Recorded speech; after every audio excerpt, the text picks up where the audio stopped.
How many of you feel as though after experiencing narcissistic abuse, it's so difficult to ask for help from anybody? Let's be honest, how many of you feel like it was always difficult to ask for help? Even when you were in the toxic relationship, you didn't quite know how to articulate what you were going through to ask the right people for the right help at the right time. Well, we're going to tackle this issue and much more right now, right here on...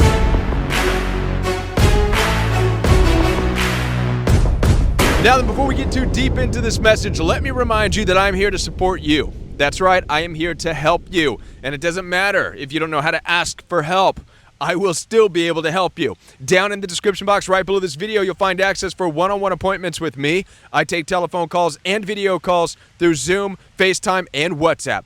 Also, the ROE does have a private membership available for you where you can get daily live support from me with a growing community of people from all over the world. We have weekly fellowship together, weekly Zoom calls, and so much more on the Privacy of a Members Only app. So you don't want to hesitate. Head on down to the description box. Get signed up right now. Now, this video is brought to you in part by one of you, the beautiful Royal We community members. I'm so grateful for each and every one of your questions that makes me think. And this particular question comes from Join the Fun.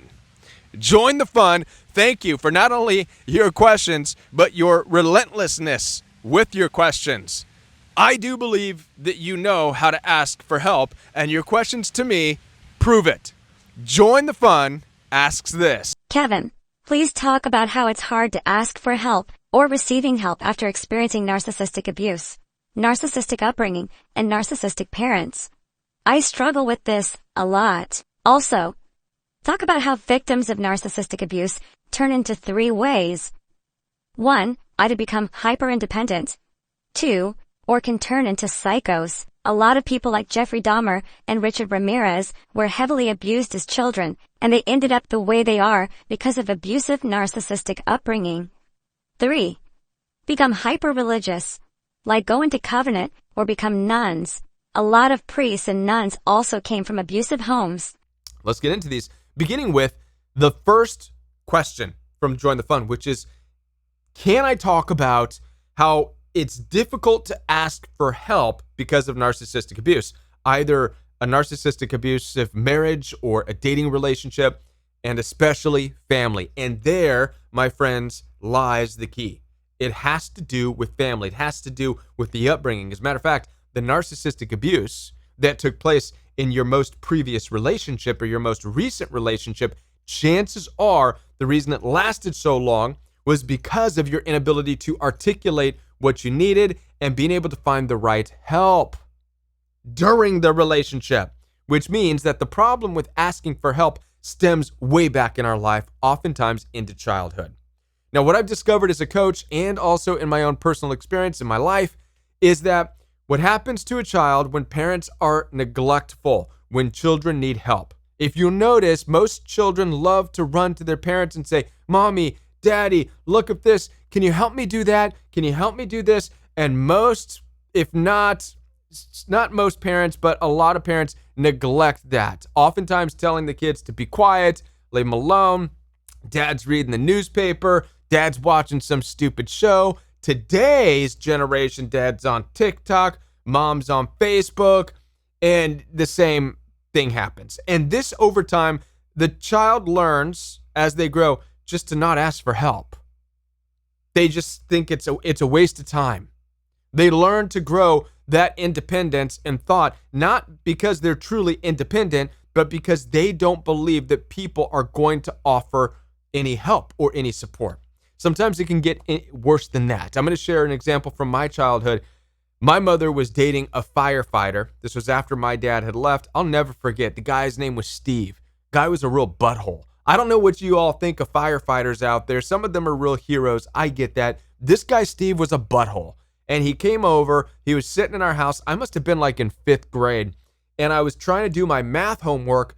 And me being an ADHD kid, I didn't know how to do math. I couldn't sit still and figure this out. And I really needed help. And I was asking my mom, I can't figure this math problem out. Help me, please. And she's sitting on the couch with her boyfriend, Steve, saying, oh, Kevin, just focus on it. Just do it. And I'm like, I really need help. I don't know what's going on. Steve got up walked over to me and said, just look at the problem. Look at it. Something to that extent, just yelling, and froze me, like terrified me in this spot. This big old butthole firefighter yelling, right? So, obviously, as a child, I learned I'm not asking anybody for help. And perhaps many of you have had similar situations, similar experiences, either growing up or in relationships, but primarily with your parents, who failed to be there for you when you needed help, who neglected your cries for help, who made you feel bad for needing help, made you feel like an annoyance for asking for help. Okay? These are the things that cause you to clam up and not want to ask for help. Now, there's also the possibility that in going to school, you would raise your hands to ask a teacher something. And now I know that there's a saying that the only stupid question is the question that's never asked, but I know for a fact, having gone to public institutionalized education, that there are teachers that mock some of their children's or the students' questions if they think it's stupid. There's a lot of narcissistic teachers. Listen, there's narcissists everywhere in every occupation. Firefighters, police officers, teachers. And if a teacher who's a narcissist has their eyes set on a particular student in the class, that student is screwed. And I've seen this happen, not just with me, but with others. There's a certain kid in the class that the teacher just has it out for, which is really lame because a teacher is an adult and the person they're targeting is a fifth grader. I mean, you try to figure that one out as a human being. Only a narcissistic person could be so petty in life as to target a fifth grader. I don't like that fifth grader, so I'm going to make an example of them, and I'm going to laugh at the questions, and I'm going to mock their stupidity. Teachers do this. People in their 30s and 40s teaching, right? Anyways, I digress. The reality of what I'm trying to tell you here is that, yes, you can learn to withhold your ability to articulate and ask for help. Now then, this is going to lead into the next subset of questions. All right, we're going to talk more about this, okay? And I'm glad that Join the Fun asked these questions together because they actually have a role. So there is the one question about not being able to articulate your need for help. It becomes very hard, right? And I struggled with that. The reason I stayed for a long time dealing with the narcissistic in-laws is because I didn't know how to ask the right questions and get the right help. I ended up complaining a lot, talking about how weird and nasty and abusive and jerky they were, but I never clearly asked for help. Sat down with somebody and said, this is what I need to do. I need to escape from these people. How do I do it? And by the way, that's exactly what I'm here to help you do. So I know that many of you may not have the ability to ask for the help. You might not know how to articulate your need for help. This is why I'm a coach. And through one-on-one telephone calls, through our video calls, I will help you provide the words for the right type of help that you need. This is part of what my coaching is. It's part of what I help bring out of you, is learning how to articulate what it is you need, what's going to help you in this moment. Okay? Now then, the next subgroup of questions is, well, let's talk about the three consequences, if you will, or the outcomes of experiencing narcissistic abuse. One being hyperindependence. Okay, hyperindependence and your inability to ask for help go hand in hand. All right. Now, real quick, the other two were, number two was, or becoming a psychopath like Jeffrey Dahmer. Okay. And then number three was becoming hyper-religious. Okay. Let me do this real quick. Let's take out number two.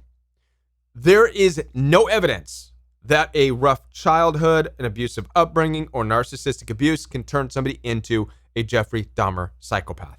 Okay, if that were the case, then we would all be Jeffrey Dahmer psychopaths.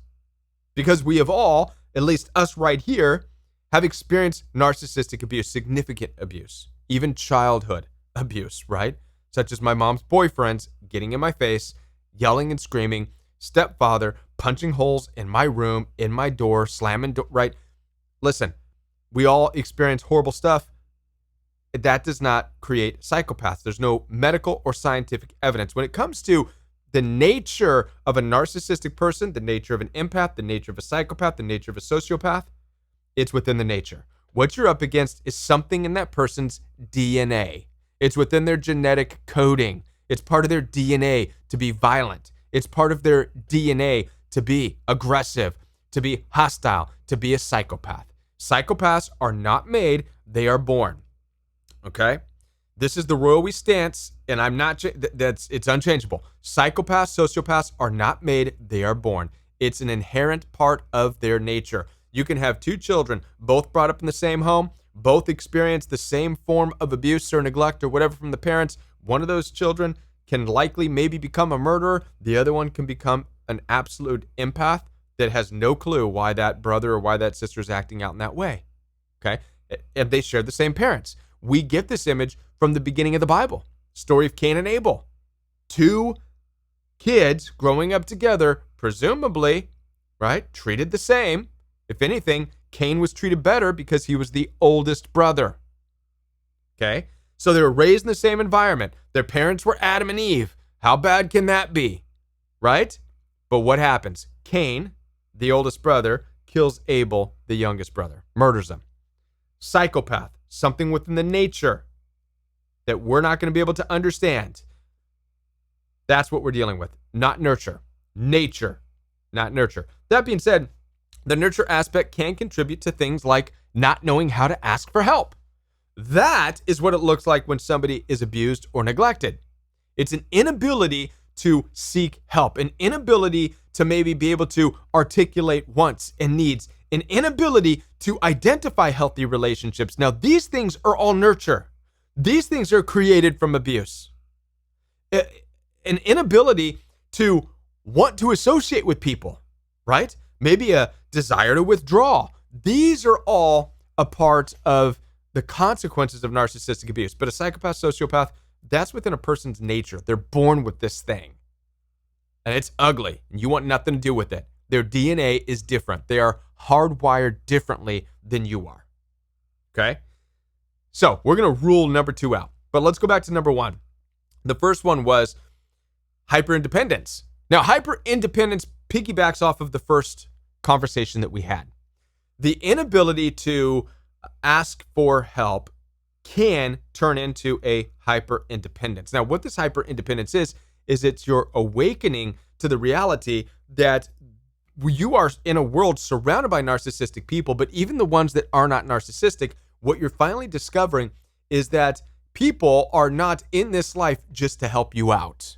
It is this rude awakening that the majority of people who you'll ever come across in this life, they will only help you out so long as it helps them out. People are not for you, people are for themselves. Now, they will help you out so long as it's also helping them out. Something that's helping them out and they get to help you out along the way, well, that's kind of like a win-win situation. You're mutually helping each other out. And in the best relationships, that's what it's going to look like.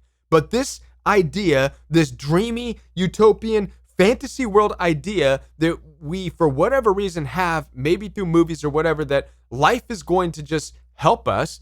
God's going to send people into our lives to just help us. People are going to come and grab us by the hand, hold our hands, and walk us to the next stage, next level in our life, do things for us. That doesn't exist. And coming out of narcissistic abuse, you're thrust into this place of being hyper aware of your hyper independence. It's almost like your body goes into this survival mode of, I've got to become independent. I have to make things happen for myself. And you almost purposefully shut everybody out. You lose trust in people because you have to go through this phase of losing trust in others because you are realizing for the first time that nobody is going to take as good a care of you as you are. Nobody. And so long as you are waiting and relying and depending on this person and that person and mommy and daddy and this brother and that preacher, so long as you're waiting on that, you'll be going nowhere. And you'll be setting yourself up for manipulators and for users and for abusers who are waiting to promise you the world, to come into your life, to make these promises that they're going to help you, but in reality, they're taking from you. And they're calling it helping you. Amen? This is why during this time, you're going through this awakening moment of, I need to be hyper independent. I don't need that person. I don't need that person. I need to wrestle through this, fight through this, figure this thing out, get my life on my path, get myself up on my feet, Stop sitting on the shoulders of this person and that thing and the other, and instead walk my own path. Now then, this hyper independence does not mean that we are not social creatures. We absolutely are social creatures. We need relationships, but the hyper independence means that you are first in this phase of your life coming out of narcissistic abuse, learning to take care of yourself, learning to satisfy your own needs, learning to be fulfilled, and walking your path in life. And so that when people do come into your life, you see them and you judge them as either fitting into your progression and your purpose or not fitting in. They're either coming alongside you to be a helpmate as you can help them, or they're making an appearance as a stumbling block, in which case you have to jump over them.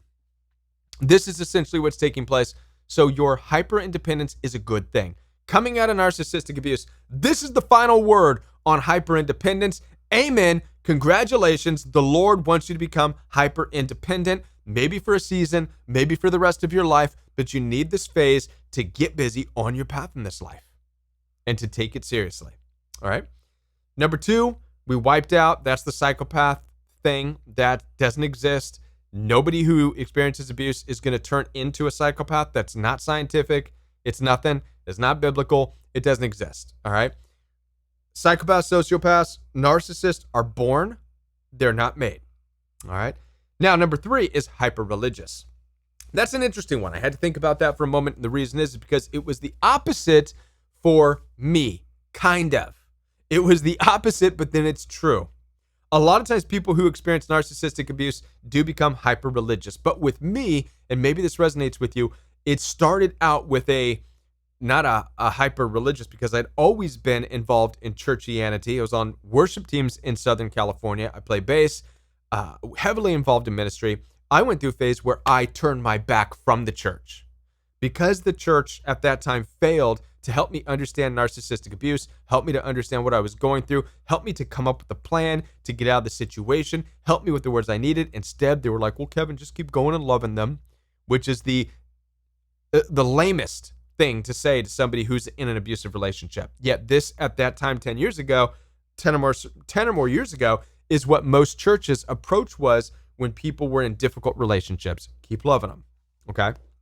So I turned my back on the church. I wanted nothing to do with church. I shook my fist at God. I said, I'm done with you. I didn't sign up for this to be abused, right? Because at that time, a lot of pastors were like, well, hey, Jesus had his beard pulled and he was punched in the face and he was impaled and he was nailed to the cross and all these things, which is absolutely true. And I believe this.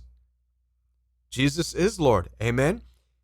However, as I walked with my back turned to the church, shaking my fist at God, I said, yes, but you called Jesus for that purpose, but I'm not called for that purpose. I'm not called to be nailed to a cross and have the thorns on my head. That was Jesus's calling. Jesus willfully chose that. I don't feel I'm supposed to willfully choose that route and to subject myself to narcissistic people who want to mentally and emotionally become abusive. And I say this for anybody out there who wrestles with this concept. Okay? God did not call you to be nailed to a cross by narcissistic family members. You don't need anybody to crucify you.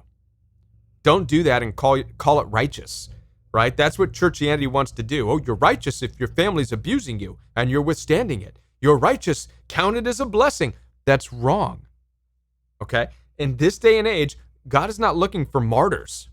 Don't subject yourself to a narcissistically abusive family or a husband or a wife who is physically, mentally, emotionally assaulting you and call it righteous. It's not, all right? God is calling us out. We live in the age of separation. The same Jesus that said, love your enemies, also said, I have not come to bring peace, but a sword, and I will divide households. Yeah. And I will divide father from son, son from mother, mother from sister, and daughter-in-law, this and that and the other, right? Absolutely. And this is the day and age in which we live, the age of separation. So it's important to understand this concept. Now, the hyper-religious aspect, after you get angry with God, shake your fist at God, does come in because God will not leave you. And this is where it turns into the hyper-religion.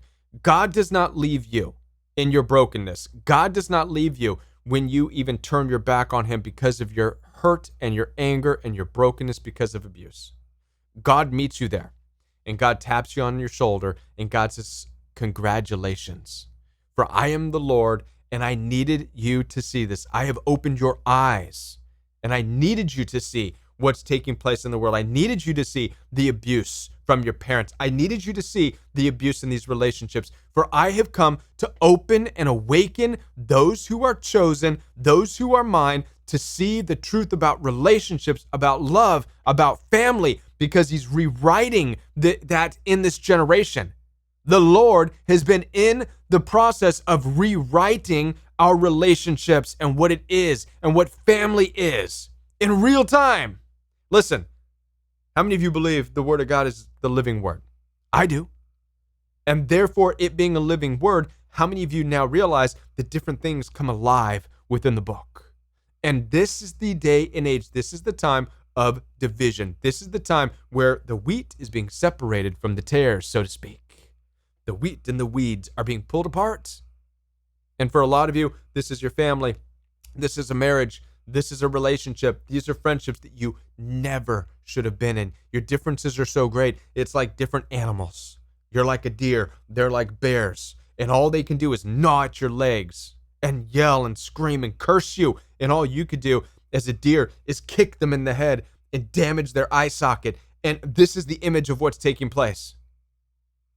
It's this war from a lack of understanding, from an inability to communicate, an inability to even understand and have the same language. Different creatures. This is this generation of narcissistic abuse. And so as a result, it's going to seem very religious. It's going to draw you in. Even though you might feel like you've turned your back from God, it's going to draw you in closer as God is pulling you into a new awakening, a new understanding that, by the way, has nothing to do with church, most likely. Sure, there's a lot of church pastors out there, Mark Driscoll and some others, who you'll see pop up online because they're getting it now. And they're talking about the Jezebel spirit, and they're talking about narcissistic abuse, and they're talking about evil within family, and they're talking about it. So they're starting to, because now churches are on board. They're making the shift saying, holy moly, we are in an age of division. So this is why hyper religion comes into play, because in this age of division, the Lord is calling you to a deeper understanding of who the Lord is, calling you into a more intimate relationship with him as he's walking you through this time of your life, opening your eyes to the reality of relationships. And by the way, the narcissistic world, the weeds, if you will, that are being pulled apart are not going to like this, because you're being pulled apart from them. You're going no contact. You're being separated from them against their will. Narcissists need you to stand on. The weeds need the wheat to feed off of. And as the wheat, the good wheat is being separated, the weeds are going to die because nobody's going to pay them any attention. And they don't like that. So they're going to call you selfish. They're going to call you too religious. They're also going to accuse you of being hyper independent. They're going to accuse you of being on your own. This is not them speaking on your behalf. This is not out of their love for you. This is the narcissistic family members that you have speaking out of fear that they're not going to be able to feed off of you. If you continue to be independent, if you continue down this road of your hyper religion, your hyper independence, they can't feed off of you. And so, of course, they're going to accuse you, and they're going to come at you, and they're going to say, we're worried about you, and you need to see a doctor, and maybe you need medication, because they're in fear for their life, because without you to stand on, they fall. So if you get nothing out of this message, get that. So to wrap things up, yes, the inability to ask for help is something that stems from childhood. That also feeds your brand new awakening to how you need to become independent, your hyper independence. It is okay to ask for help, by the way, and you'll get there. All right. The ability to ask for help may come, it may never come, but you're going to be all right anyways. And last but not least, the hyper religiousness is God's calling on your life to restructure and reestablish your view of relationships, family, and love, and marriage. That being said, so grateful to be here with you. Thank you for spending your evening with me. If you need help, head on down to the description box. Schedule that one-on-one time with me. Telephone calls, video calls are available. Also, don't forget the Rory private membership is available too. I'll be back with more videos for you right here on the Royal We. Until I'm back, check out one of these videos recommended by the YouTube algorithm. Please pray for the Royal We chair. That thing's busted, and I'm gonna have to fix it. Bye, everyone.